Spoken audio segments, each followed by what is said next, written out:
Welcome everyone. Today, we are going to dive into the topic methods of strength development. There are three different methods for strength development: isometric exercises, isotonic exercises, and isokinetic exercises. By the end of this video, you'll have a clear understanding of what these methods are and how they can help you to build strength. So, let's get started.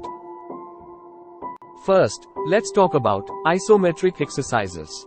Isometric exercises is a type of strength training where the muscle length remains constant during the contraction and need less equipment and perform easily anywhere. It is great in maintaining strength at the time of rehabilitation. Isometric exercises should be done by known weight and develop known tension. For example, to perform a plank, your body should be in a straight line from your head to your heels. Hold this position for a specific amount of time, usually around 30 seconds to a minute, while engaging your core muscles. Now, let's move on to isotonic exercises. Isotonic exercises is the ability to overcome resistance. There are two types of isotonic exercises: concentric and eccentric methods. In concentric method, muscles contract and became shorter in length. In eccentric method, muscle contract with greater length. A classic example of an isotonic exercise is the bicep curl. Start with your arms contract. This is the concentric phase of the exercise. Then, lower the weights back down to the starting position, lengthening your biceps. This is the eccentric phase. Lastly, let's discuss about isokinetic exercises.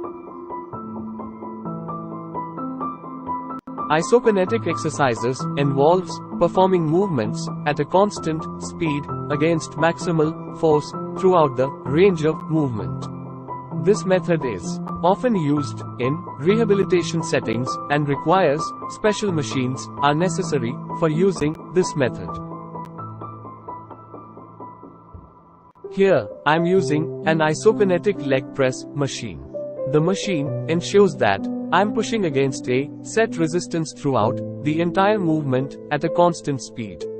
Isokinetic exercises allow you to target specific muscle groups and are helpful for rehabilitation purposes. Remember, each of these methods has its own benefits and applications. It's important to choose the right method based on your goals and needs. If you're unsure, consult a fitness professional or trainer who can guide you in the right direction.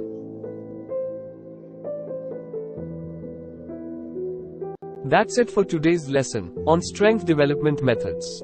We covered isometric exercises, isotonic exercises, and isokinetic exercises. Remember to practice proper form and technique to avoid injury. Thanks for watching and stay strong.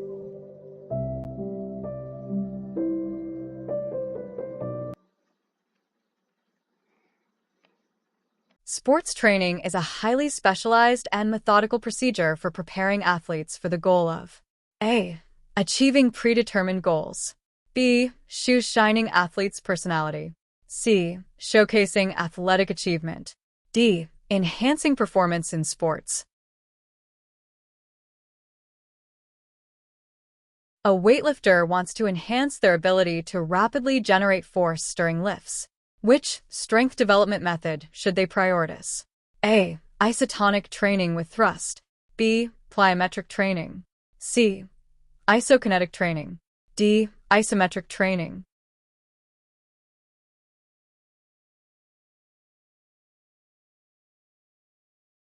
ਸਭ ਦਾ ਸਵਾਗਤ ਹੈ। ਅੱਜ ਅਸੀਂ ਤਾਕਤ ਵਿਕਾਸ strength development ਦੀਆਂ ਵਿਧੀਆਂ ਬਾਰੇ ਜਾਣਾਂਗੇ। ਤਾਕਤ ਵਿਕਾਸ ਲਈ ਤਿੰਨ ਮੁੱਖ ਵਿਧੀਆਂ ਹੁੰਦੀਆਂ ਹਨ: ਆਇਸੋਮੈਟ੍ਰਿਕ ਕਸਰਤਾਂ, ਇਸੋਮੈਟ੍ਰਿਕ ਐਕਸਰਸਾਈਜ਼ਸ, ਆਇਸੋਟੋਨਿਕ ਕਸਰਤਾਂ, ਇਸੋਟੋਨਿਕ ਐਕਸਰਸਾਈਜ਼ਸ ਅਤੇ ਆਇਸੋਕਾਈਨੇਟਿਕ ਕਸਰਤਾਂ, ਇਸੋਕਿਨੇਟਿਕ ਐਕਸਰਸਾਈਜ਼ਸ। ਇਸ ਵੀਡੀਓ ਦੇ ਅੰਤ ਤੱਕ ਤੁਹਾਨੂੰ ਇਹਨਾਂ ਵਿਧੀਆਂ ਦੀ ਸਪਸ਼ਟ ਸਮਝ ਹੋ ਜਾਵੇਗੀ ਅਤੇ ਇਹ ਵੀ ਪਤਾ ਲੱਗੇਗਾ ਕਿ ਇਹ ਤੁਹਾਡੀ ਤਾਕਤ ਵਧਾਉਣ ਵਿੱਚ ਕਿਵੇਂ ਮਦਦ ਕਰਦੀਆਂ ਹਨ। ਆਓ ਸ਼ੁਰੂ ਕਰੀਏ। ਸਭ ਤੋਂ ਪਹਿਲਾਂ ਗੱਲ ਕਰਦੇ ਹਾਂ ਆਈਸੋਮੈਟ੍ਰਿਕ ਕਸਰਤਾਂ ਦੀ। ਆਈਸੋਮੈਟ੍ਰਿਕ ਕਸਰਤ ਇੱਕ ਐਸੀ ਤਾਕਤ ਪ੍ਰਸ਼ਿਕਸ਼ਣ ਵਿਧੀ ਹੈ ਜਿਸ ਵਿੱਚ ਮਾਸਪੇਸ਼ੀ ਦੀ ਲੰਬਾਈ ਸੰਕੁਚਨ ਦੌਰਾਨ ਇੱਕੋ ਜਿਹੀ ਰਹਿੰਦੀ ਹੈ। ਇਹ ਕਸਰਤਾਂ ਘੱਟ ਸਾਜ਼ੋ-ਸਮਾਨ ਨਾਲ ਕੀਤੀਆਂ ਜਾ ਸਕਦੀਆਂ ਹਨ ਅਤੇ ਲਗਭਗ ਕਿਤੇ ਵੀ ਆਸਾਨੀ ਨਾਲ ਕੀਤੀਆਂ ਜਾ ਸਕਦੀਆਂ ਹਨ। ਪੁਨਰਵਾਸ ਰਿਹੈਬਿਲਿਟੇਸ਼ਨ ਦੇ ਸਮੇਂ ਤਾਕਤ ਕਾਇਮ ਰੱਖਣ ਲਈ ਇਹ ਬਹੁਤ ਲਾਭਕਾਰੀ ਹਨ। ਆਈਸੋਮੈਟ੍ਰਿਕ ਕਸਰਤਾਂ ਨਿਰਧਾਰਿਤ ਭਾਰ ਅਤੇ ਨਿਰਧਾਰਿਤ ਤਣਾਅ ਦੇ ਨਾਲ ਕੀਤੀਆਂ ਜਾਣੀਆਂ ਚਾਹੀਦੀਆਂ ਹਨ। ਉਦਾਹਰਨ ਵਜੋਂ ਪਲੈਂਕ ਲੈਂਕ ਕਰਦੇ ਸਮੇਂ ਤੁਹਾਡਾ ਸਰੀਰ ਸਿਰ ਤੋਂ ਐੜੀ ਤੱਕ ਸਿੱਧੀ ਰੇਖਾ ਵਿੱਚ ਹੋਣਾ ਚਾਹੀਦਾ ਹੈ। ਇਸ ਸਥਿਤੀ ਨੂੰ ਲਗਭਗ 30 ਸਕਿੰਟ ਤੋਂ 1 ਮਿੰਟ ਤੱਕ ਬਣਾਈ ਰੱਖੋ ਅਤੇ ਆਪਣੇ ਕੋਰ ਮਾਸਪੇਸ਼ੀਆਂ ਨੂੰ ਸਰਗਰਮ ਰੱਖੋ। ਹੁਣ ਆਓ ਆਈਸੋਟੋਨਿਕ ਕਸਰਤਾਂ ਵੱਲ ਵਧੀਏ। ਆਈਸੋਟੋਨਿਕ ਕਸਰਤਾਂ ਵਿੱਚ ਰੋਕ ਰੈਜ਼ਿਸਟੈਂਸ ਨੂੰ ਪਾਰ ਕਰਨ ਦੀ ਯੋਗਤਾ ਵਿਕਸਿਤ ਕੀਤੀ ਜਾਂਦੀ ਹੈ। ਇਹਨਾਂ ਦੇ ਦੋ ਪ੍ਰਕਾਰ ਹੁੰਦੇ ਹਨ, ਕੰਸੈਂਟਰਿਕ ਅਤੇ ਐਕਸੈਂਟਰਿਕ। ਕੰਸੈਂਟਰਿਕ ਵਿਧੀ ਵਿੱਚ ਮਾਸਪੇਸ਼ੀਆਂ ਸੰਕੁਚਿਤ ਹੁੰਦੀਆਂ ਹਨ ਅਤੇ ਲੰਬਾਈ ਵਿੱਚ ਛੋਟੀਆਂ ਹੋ ਜਾਂਦੀਆਂ ਹਨ। ਇਸੈਂਟਰਿਕ ਵਿਧੀ ਵਿੱਚ ਮਾਸਪੇਸ਼ੀਆਂ ਸੰਕੁਚਿਤ ਤਾਂ ਹੁੰਦੀਆਂ ਹਨ ਪਰ ਲੰਬਾਈ ਵਿੱਚ ਵੱਧਦੀਆਂ ਹਨ। ਆਈਸੋਟੋਨਿਕ ਕਸਰਤ ਦਾ ਇੱਕ ਪ੍ਰਸਿੱਧ ਉਦਾਹਰਣ ਬਾਈਸੈਪ ਕਰਲ ਹੈ। ਵਜ਼ਨ ਚੁੱਕਦੇ ਸਮੇਂ ਬਾਹਾਂ ਮੋੜੋ, ਇੱਕ ਕੰਸੈਂਟਰਿਕ ਚਰਨ ਹੁੰਦਾ ਹੈ। ਫਿਰ ਵਜ਼ਨ ਨੂੰ ਹੌਲੀ-ਹੌਲੀ ਵਾਪਸ ਹੇਠਾਂ ਲਿਆਓ, ਜਿਸ ਦੌਰਾਨ ਬਾਈਸੈਪ ਦੀ ਲੰਬਾਈ ਵੱਧਦੀ ਹੈ। ਇਹ ਇਸੈਂਟਰਿਕ ਚਰਨ ਹੁੰਦਾ ਹੈ। ਅੰਤ ਵਿੱਚ ਗੱਲ ਕਰਦੇ ਹਾਂ ਆਈਸੋਕਾਇਨੇਟਿਕ ਕਸਰਤਾਂ ਦੀ। ਆਈਸੋਕਾਇਨੇਟਿਕ ਕਸਰਤਾਂ ਵਿੱਚ ਗਤੀ ਦੀ ਪੂਰੀ ਸੀਮਾ ਦੌਰਾਨ ਅਧਿਕਤਮ ਬਲ ਦੇ ਖਿਲਾਫ ਇੱਕ ਨਿਰੰਤਰ ਗਤੀ ਨਾਲ ਹਿਲਨ ਕੀਤੀ ਜਾਂਦੀ ਹੈ। ਇਹ ਵਿਧੀ ਅਕਸਰ ਪੁਨਰਵਾਸ ਕੇਂਦਰਾਂ ਵਿੱਚ ਵਰਤੀ ਜਾਂਦੀ ਹੈ ਅਤੇ ਇਸ ਲਈ ਵਿਸ਼ੇਸ਼ ਮਸ਼ੀਨਾਂ ਦੀ ਲੋੜ ਹੁੰਦੀ ਹੈ। ਉਦਾਹਰਨ ਵਜੋਂ ਲੈਗ ਪ੍ਰੈਸ ਮਸ਼ੀਨ ਤੇ ਕੰਮ ਕਰਦੇ ਸਮੇਂ ਮਸ਼ੀਨ ਪੂਰੀ ਗਤੀ ਦੌਰਾਨ ਇੱਕੋ ਜਿਹੀ ਗਤੀ ਬਣਾਈ ਰੱਖਦੀ ਹੈ ਜਦਕਿ ਤੁਸੀਂ ਨਿਰਧਾਰਿਤ ਰੋਕ ਦੇ ਖਿਲਾਫ ਬਲ ਲਗਾਉਂਦੇ ਹੋ। ਆਈਸੋਕਾਇਨੇਟਿਕ ਕਸਰਤਾਂ ਖਾਸ ਮਾਸਪੇਸ਼ੀ ਸਮੂਹਾਂ ਨੂੰ ਨਿਸ਼ਾਨਾ ਬਣਾਉਣ ਅਤੇ ਪੁਨਰਵਾਸ ਲਈ ਬਹੁਤ ਲਾਭਦਾਇਕ ਹਨ। ਯਾਦ ਰੱਖੋ, ਇਹਨਾਂ ਤਿੰਨਾਂ ਵਿਧੀਆਂ ਦੇ ਆਪਣੇ ਫਾਇਦੇ ਅਤੇ ਉਪਯੋਗ ਹਨ। ਆਪਣੇ ਲਕਸ਼ਾਂ ਅਤੇ ਲੋੜਾਂ ਅਨੁਸਾਰ ਸਹੀ ਵਿਧੀ ਦੀ ਚੋਣ ਕਰਨਾ ਬਹੁਤ ਜ਼ਰੂਰੀ ਹੈ। ਜੇਕਰ ਤੁਹਾਨੂੰ ਯਕੀਨ ਨਾ ਹੋਵੇ ਤਾਂ ਕਿਸੇ ਫਿਟਨੈਸ ਪ੍ਰੋਫੈਸ਼ਨਲ ਜਾਂ ਟ੍ਰੇਨਰ ਨਾਲ ਸਲਾਹ ਕਰੋ। ਅੱਜ ਦੇ ਤਾਕਤ ਵਿਕਾਸ ਪਾਠ ਵਿੱਚ ਅਸੀਂ ਆਈਸੋਮੈਟ੍ਰਿਕ, ਆਈਸੋਟੋਨਿਕ ਅਤੇ ਆਈਸੋਕਾਇਨੇਟਿਕ ਕਸਰਤਾਂ ਬਾਰੇ ਜਾਣਿਆ। ਹਮੇਸ਼ਾ ਸਹੀ ਤਰੀਕੇ ਅਤੇ ਤਕਨੀਕ ਨਾਲ ਅਭਿਆਸ ਕਰੋ ਤਾਂ ਜੋ ਸੱਟਾਂ ਤੋਂ ਬਚਿਆ ਜਾ ਸਕੇ। वीडियो देखने ਲਈ ਧੰਨਵਾਦ ਅਤੇ ਮਜ਼ਬੂਤ रहो। सभी का स्वागत है। आज हम शक्ति विकास, स्ट्रेंथ डेवलपमेंट की विधियों के बारे में जानेंगे। शक्ति विकास के लिए 3 प्रमुख विधियां होती हैं: आइसोमेट्रिक व्यायाम, आइसोमेट्रिक एक्सरसाइजेस, आइसोटोनिक व्यायाम, आइसोटोनिक एक्सरसाइजेस और आइसोकाइनेटिक व्यायाम, आइसोकिनेटिक एक्सरसाइजेस। इस वीडियो के अंत तक आपको इन विधियों की स्पष्ट समझ हो जाएगी और यह भी पता चलेगा कि ये आपकी शक्ति बढ़ाने में कैसे सहायता करती हैं। आइए शुरुआत करते हैं। सबसे पहले बात करते हैं आइसोमेट्रिक व्यायाम की। आइसोमेट्रिक व्यायाम शक्ति प्रशिक्षण का वह प्रकार है जिसमें संकुचन के दौरान मांसपेशी की लंबाई स्थिर रहती है। इन व्यायामों के लिए कम उपकरणों की आवश्यकता होती है और इन्हें लगभग कहीं भी आसानी से किया जा सकता है।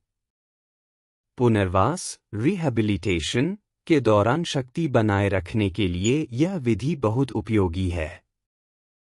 आइसोमेट्रिक व्यायाम निश्चित भार और नियंत्रित तनाव के साथ किए जाने चाहिए। उदाहरण के लिए, प्लैंक करते समय आपका शरीर सिर से एड़ी तक सीधी रेखा में होना चाहिए।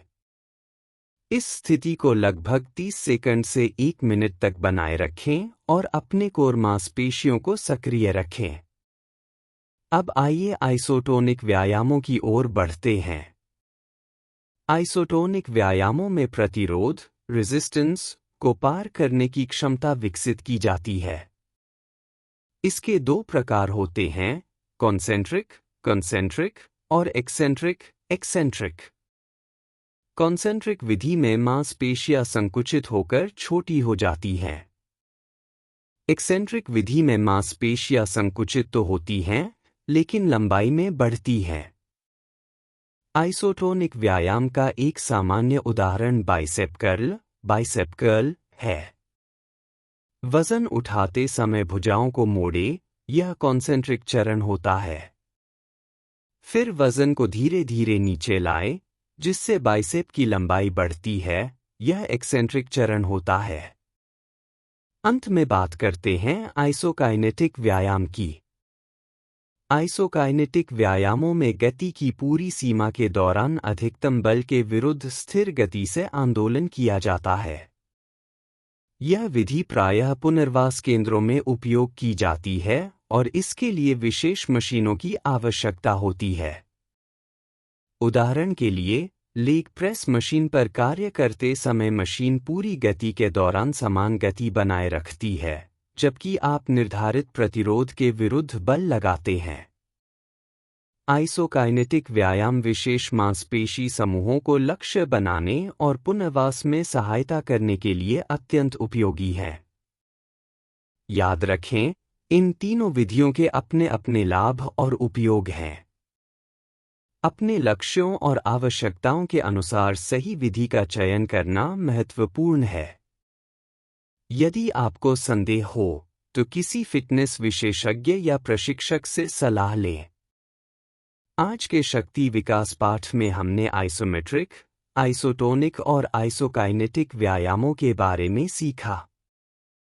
हमेशा सही तकनीक और रूप का पालन करें ताकि चोटों से बचा जा सके।